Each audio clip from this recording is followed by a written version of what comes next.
SoresanCrockxen clan members, Poke fans, and others who have stumbled upon this video. I'm SoresanCrockxen, and it's official. Mega Rayquaza is a thing. Let's talk about it.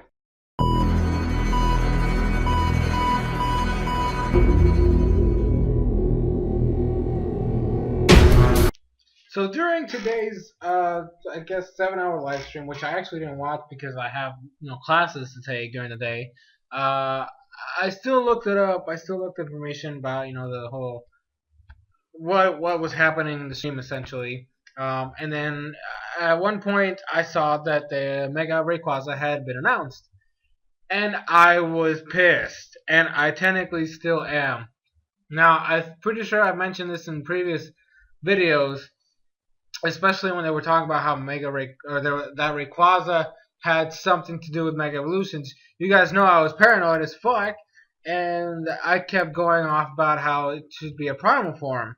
Rayquaza needs a primal form, not a Mega Evolution. Turns out I was wrong, because it's here. Look at it. It's in the freaking screen right now.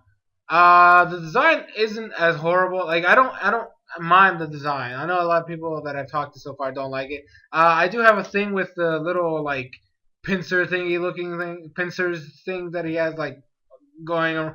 That thing he has on his chin that goes forward. I do have a little bit of a problem with that, but other than that, I like the design. I do feel that his ability is a little broken. We're gonna talk about the ability and his new move, as well as the lore that has been posted on the Pokemon website. So, as for Mega Rayquaza, first off, it says that Rayquaza is a Pokemon distinguished by its high attack and special attack. When it Mega evolves, almost all of its stats get a boost, including these two, and it gives it overwhelming power. It has a new ability called Delta Stream. Now, this is an ability that fills the air with mysterious strong winds that affect the weather. These strong winds cannot be dispelled by changing the weather condition, except by a very limited number of Pokemon. I don't know what that means. It doesn't really go too much about that. So essentially, when Mega Rayquaza activates Delta Stream, moves Rain Dance, Sunny Day, Sandstorm, and Hail will fail. The abilities Drizzle, Drought, Soundstream, and Snow Warning will fail to activate. And moves that would normally deal super effective damage to flying type Pokemon now only deal normal damage. And then it says, with Delta Stream, weather effects last indefinitely as long as Mega Rayquaza remains in battle. When it is swapped out for another Pokemon on your team, the weather immediately returns to normal.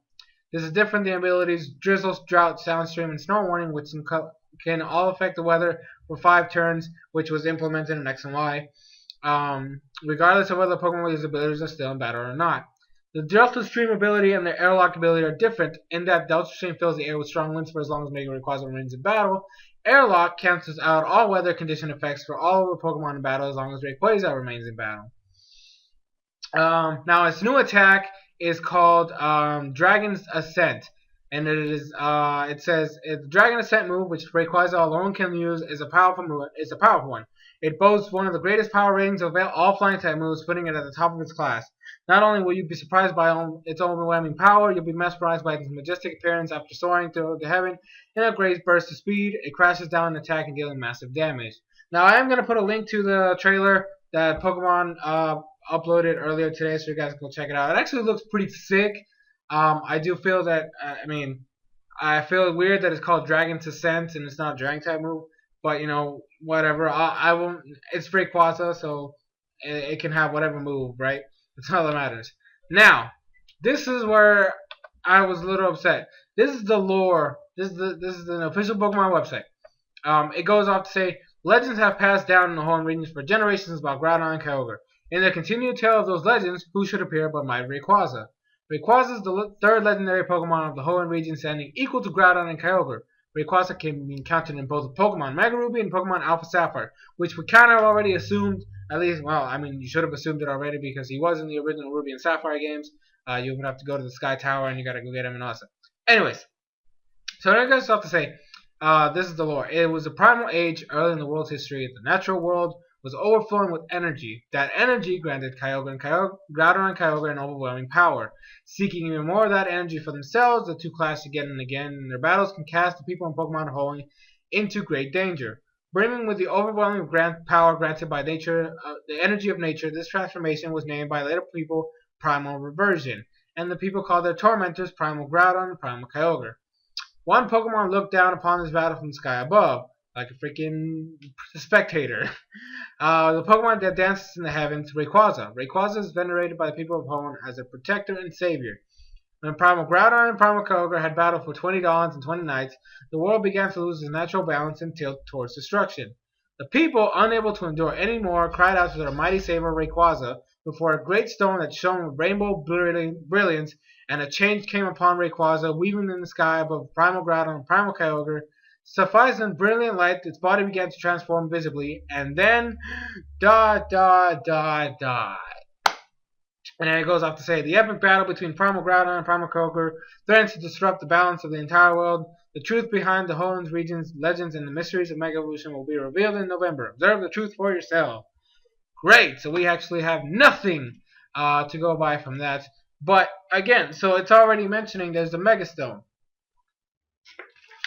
Now, it does go off to say that Rayquaza Mega Evolves in a different way than any other Pokemon that has the ability to Mega Evolve so far.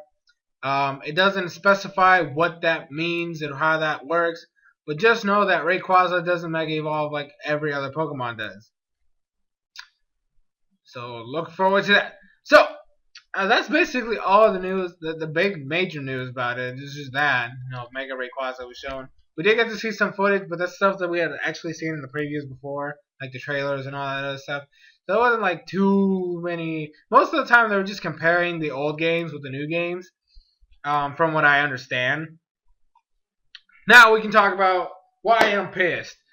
Well, I do like the design. I do think the ability is a little broken, but Mega Evolutions and the Primal forms are supposed to be that way for the most part.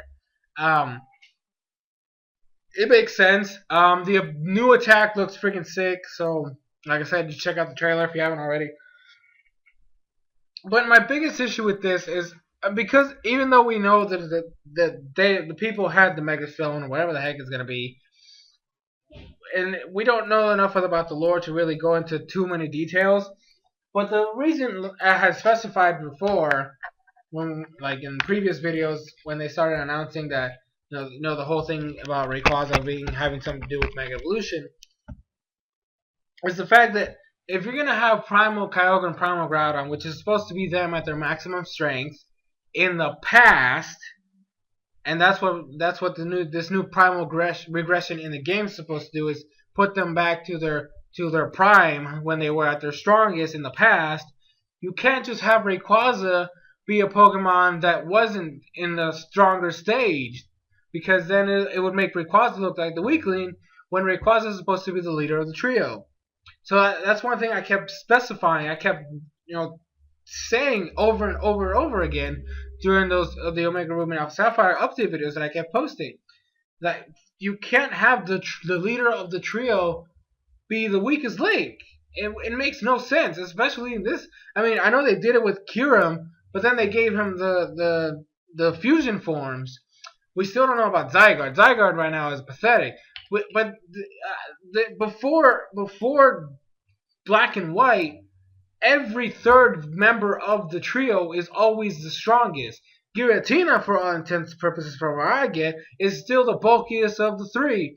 And even going into its origin form, it's just even more crazy. But I'm pretty sure that regular Giratina is still stronger than Palkia and Dialga.